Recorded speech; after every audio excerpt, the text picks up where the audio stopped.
Hi everybody and welcome back to my channel. In today's video, I'm going to be talking about all the books that I read in the month of October. I actually had a pretty productive reading month. I read a total of 12 books in the month of October. One of those was a DNF. The rest of these though are mostly fantasy. There is, I think, maybe a couple romances in here, but mostly fantasy romance. This was a very fantasy heavy month for me, and I did enjoy quite a few books. I have one new favorite for sure. So without further ado, let's get into the very first book that I finished in October. The very first book that I finished in October was If Not For My Baby. This is by Kate Golden. I gave this book 3 stars. This book follows our main female character, Clementine, and she is almost a caretaker for her mother. They live in a small town in Texas, right outside of Austin, and you see that she has these big dreams of eventually being a singer, of being an artist, but because she feels this responsibility to take care of her, she pushes those dreams to the side. She's working as a waitress, and her best friend got a chance to be a backup singer for this very, very popular artist named Halloran. Her best friend is no longer able to commit to be on tour with Halloran, and so she suggests that Clementine take her place. And you see Clementine go on this journey of taking this opportunity and the relationship that ensues with Halloran and her. I had seen some stuff about this book in the beginning of the year. I thought the cover was absolutely stunning,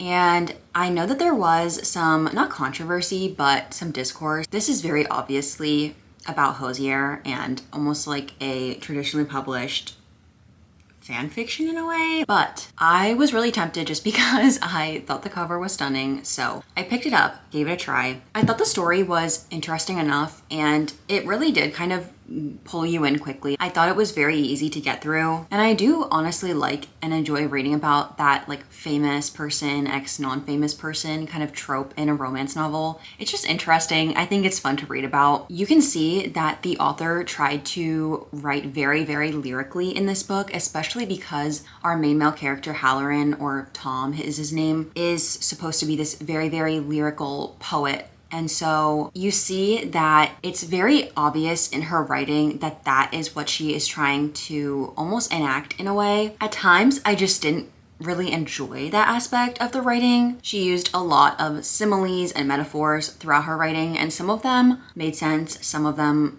didn't really work for me. There are like so many instances throughout this book where Clementine is comparing Halloran or Tom to this forest man. He's a forest something forest man in a woods.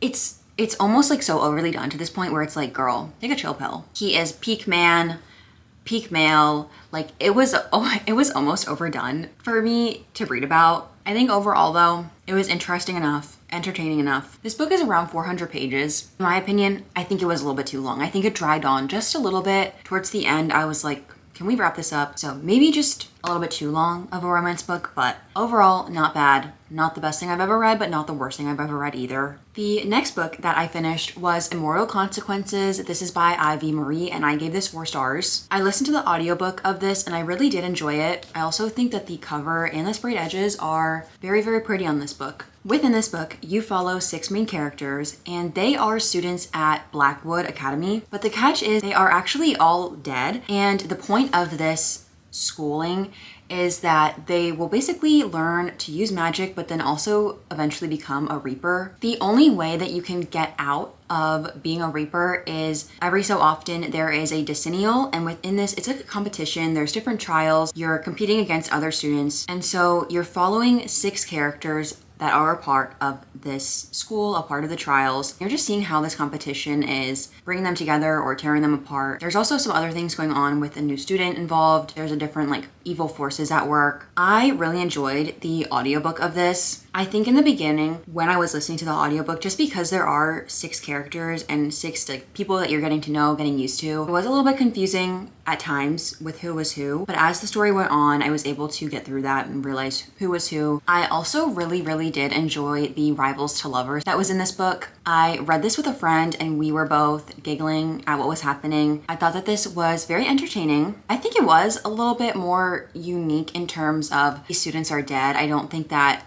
the trials necessarily in that aspect was totally unique, just because I think that is something that is becoming almost overdone in fantasy books. But I think the whole school with them, being in the afterlife was pretty unique. My only critique of this is that I almost feel like I wish the magic system was a little bit more explored and explained. So I feel like in my mind, I just didn't really have a clear explanation as to the magic system. Maybe going forward, because this is a series, I'm not sure if it's a series or a duology.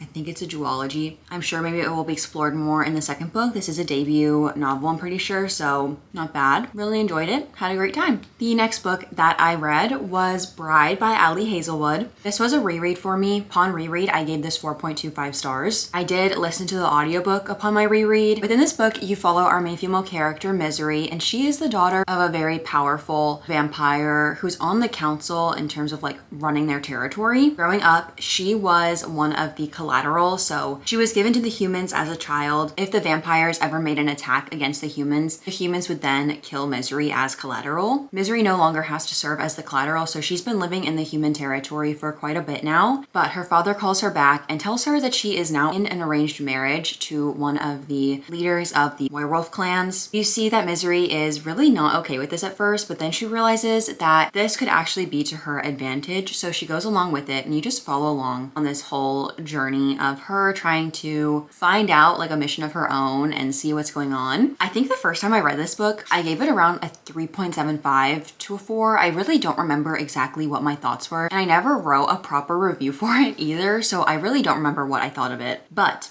upon rereading this, I loved this.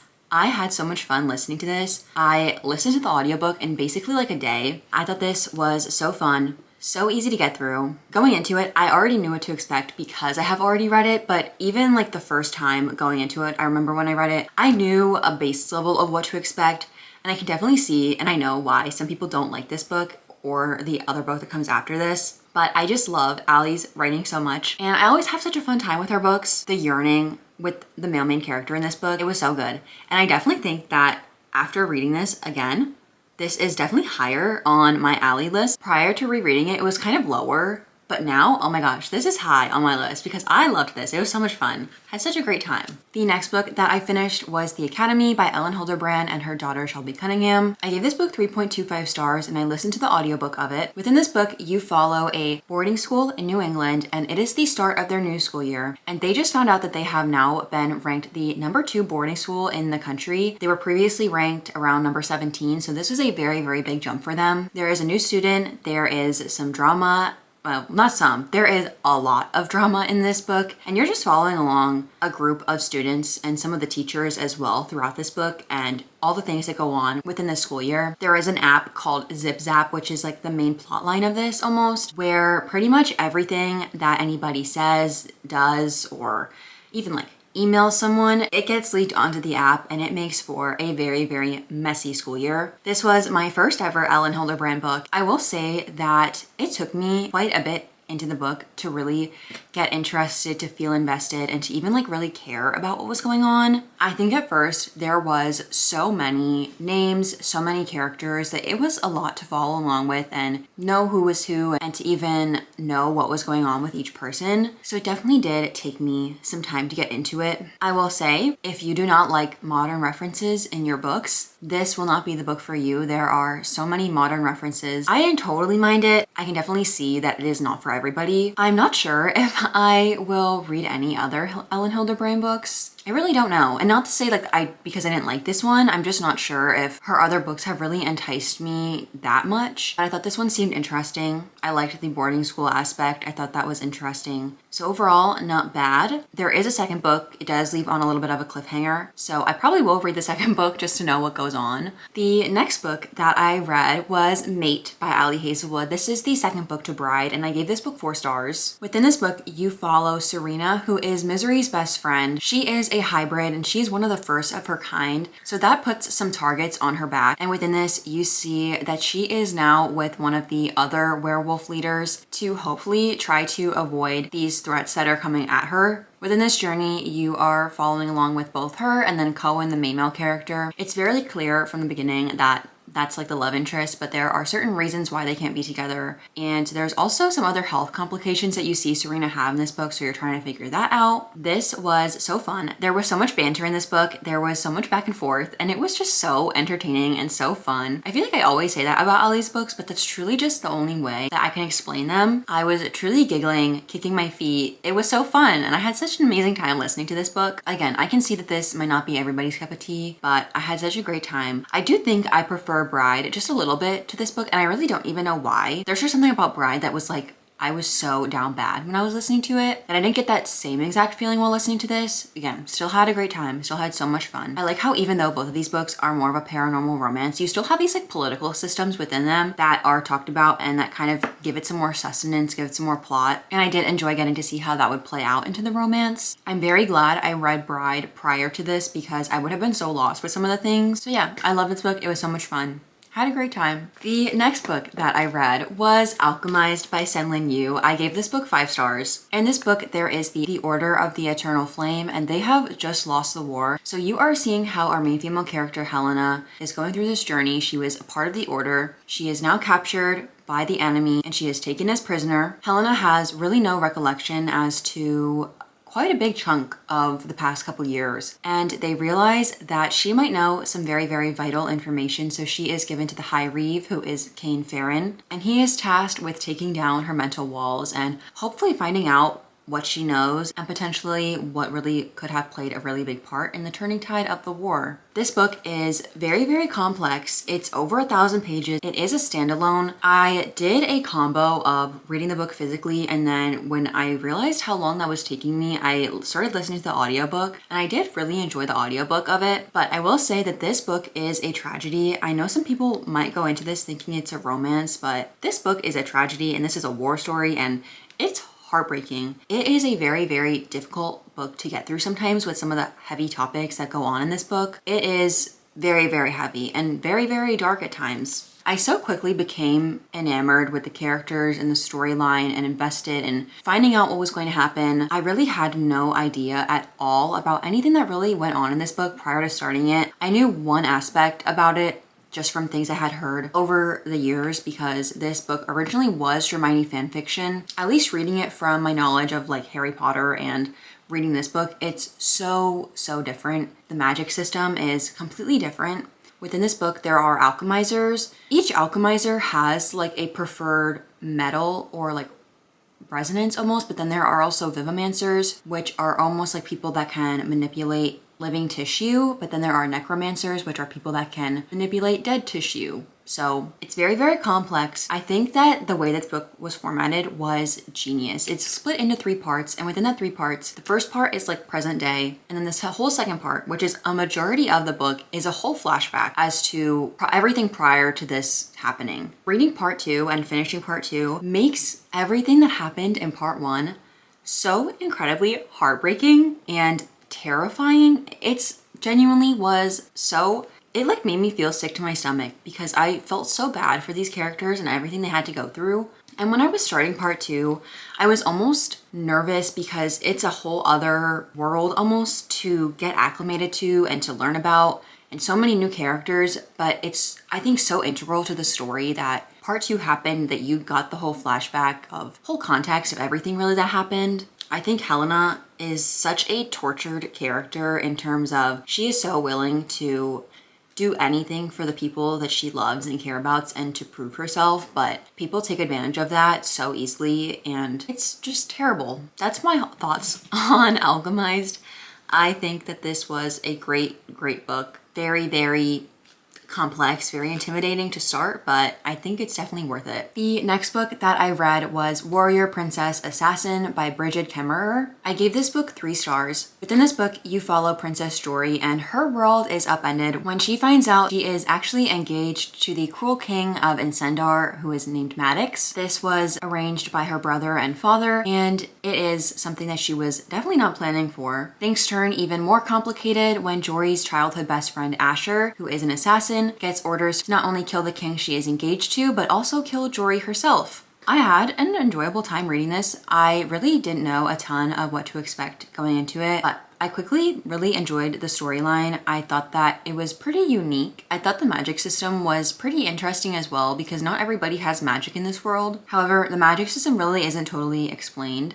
It's just kind of you have magic or you don't have magic. I feel like this book is mostly character driven. While there is like some semblance of a plot, it is mostly focusing on the characters, on their relationships, and just on their backstory and how that affects them as who they are today. I think while reading this, I had a really great time, but then after I finished reading it, it almost felt like not a whole lot happened. It mostly felt like walking around on a journey. And I do think that that to a certain extent makes sense for this kind of book. Again, it was just something I noticed after reading it opposed to like as I was reading it. I will say I am interested to read the next book. I had a pretty good time reading this. It was entertaining. It was enjoyable. Nothing groundbreaking, but I had a good time.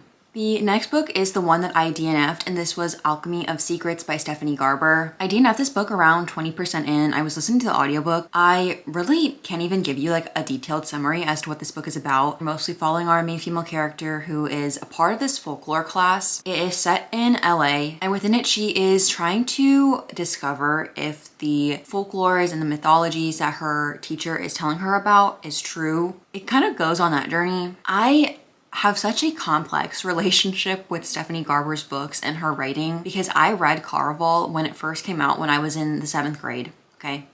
Wrote a project on it, a whole rant project I think it was. And I really did not enjoy the writing. I did not read any of her books for a very, very, very long time until eventually I saw so many good things about Once Upon a Broken Heart and that whole trilogy that I did decide to start reading that trilogy and I really enjoyed it. So I went back and reread the Caraval books, and again, I didn't really enjoy them that much, but I figured I would give this book a try, and I think that this just solidified that some of her books just not my writing preferences, not my storyline preferences. I was really tempted to push through, but then a part of me was like, I have no drive or interest to continue, so I just DNF'd it. The next book that I read was Direbound, and this is by Sable Sorensen, and I gave this book 2 stars. This book follows our main female character, Maren Cooper, and her whole life is thrown into a whirlwind when her little sister Sayla goes missing. Maren lives in this very poor, impoverished area, and within this world, there are the bonded, and they are basically like elite warriors that are bonded to a dire wolf, and they fight against siphons who are almost like vampires in a way. Children of her area have been going missing for a very long time, and she believes it is because of the siphons. Maren decides to enlist in the army in hopes of going to the front lines and trying to find her sister. She joins at maybe the worst time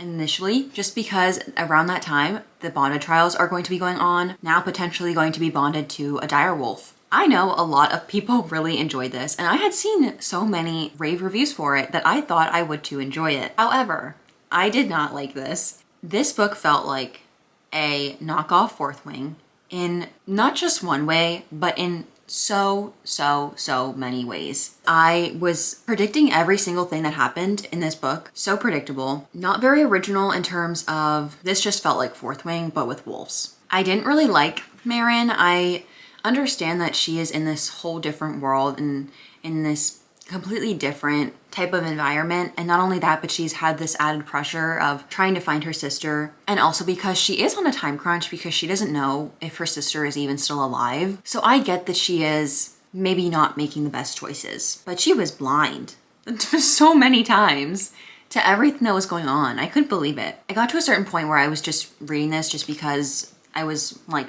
infuriated and I just wanted to keep seeing if my predictions would be correct. I was so irritated. I was so irritated while reading that. The next book that I read was The Tea Dragon Society, and this is by Kay O'Neill. This is a super sweet little graphic novel. It was so cute. This is basically about a young girl named Greta, and she is a blacksmith apprentice. However, she gets intertwined with the world of tea dragons, and it's just a very cozy, feel-good little graphic novel. I really enjoyed it. I really don't have any notes just because it's like 70 pages and mostly illustrations, but I thought it was so sweet. The illustration style was absolutely beautiful. There are other books in the series, so I definitely do want to read those just because They were so cute. The next two books that I read were also novellas, and they're both by Ali Hazelwood, and they're a part of her STEMinist novella series or her Loathe to Love You collection. So the first one that I read was Under One Roof, and then the other one was Stuck With You. Of the two, I definitely preferred Under One Roof more. You're following a group of friends, so you're following Mara, Sadie, and Hannah. Within this first one, you're following Mara. After Mara's mentor passes away, she finds out that her mentor has left her half of a house that she owns in New York. And upon Mara getting there, you realize that her mentor's nephew lives there also. And it's just this back and forth of like them just living in the same house. I think a little over 100 pages. But I absolutely loved this one. I gave this one 5 stars. I had so much fun reading it. I thought the banter was great. I thought it was entertaining. Because it is a novella, you really can't expect like too much growth or too much development from the characters just because it's a story in 100 pages. There's only so much you can do. But I had such a fun time reading this. I read it so quickly. Very entertaining, very fun. Had a great time. Really enjoyed this one. I know some people didn't like this one, but I did. The next one was Stuck With You, and I gave this one 3 stars. I didn't enjoy this one as much as Under One Roof, but in this one, you're following Sadie, and she is an environmentalist engineer. On the off chance, she gets stuck in an elevator with another engineer who is actually like a rival to her and her boss's company. A main part of this one is miscommunication, which is not something that I like totally enjoy in books. So I still had fun reading this, but it wasn't my favorite. I am currently reading the last one. I think I'm around halfway through the last one, which is Below Zero. I think Under One Roof will still probably be my favorite, and then maybe this one. And then I think Stuck With You will be like my least favorite of the whole trilogy. But once I read Below Zero, I'll have read all of Ali Hazelwood's backlist, so I feel very proud of that. But those were all the books that I read in the month of October. I had a pretty good month. Found some new favorites, found some books I like to rant about. So I had a pretty good month. If you guys have read any of these books, I would love to hear your thoughts in the comments below. If you agree with my ratings, if you don't agree, I would love to hear it. And I will see you guys in next week's video. Bye!